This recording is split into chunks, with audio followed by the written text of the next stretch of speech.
खटिया सुतल राजा दशरथ पटिया कौशल्या रानी खटिया सुतल राजा दशरथ पटिया कौशल्या रानी आलनार संपत्ति भेल बहुत संतति एक चाही ललनार संपत्ति भेल बहुत संतति एक चाही रे घर पाछुअरबा में ब्राह्मण तोहि मोरा हित बसु हे घर पाछुअरबा में ब्राह्मण तोहि मोरा हित बसु हे ललनार आनी दयांगल साकी जरिया की मगहसी लौटी घासी रे ललनार आनी जंगल से जरिया की मगहसी लौटी घासी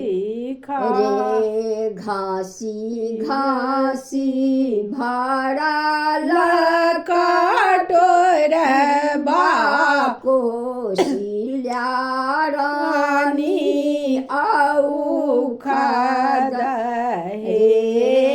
घासी घासी भाड़ा लकटोरा कौशल्या रानी आऊ खाद रे ललनार पहिने जे पिलुला कौशल्या रानी तखना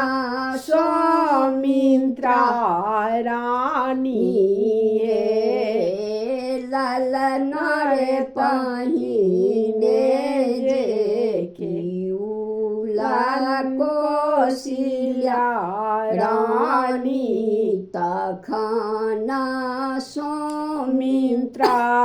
रानी ललनार शिला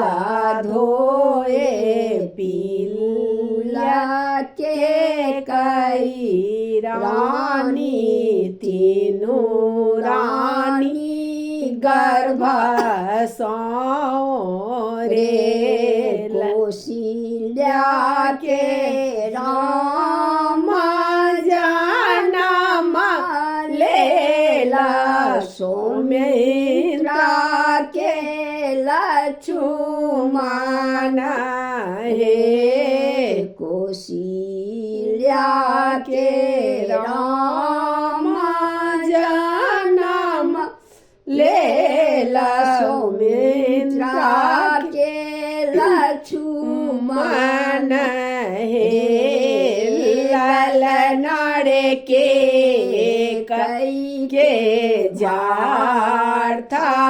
कुमार तीनों घड़ा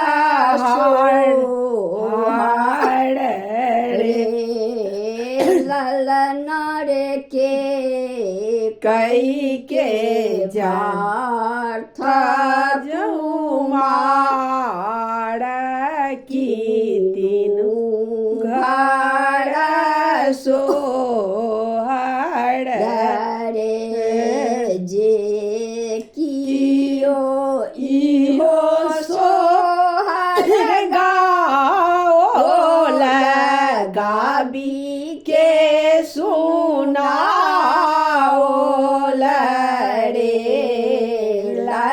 ललना रे जुगे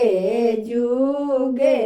बढ़नु आही बात की पुत्र फल पाओ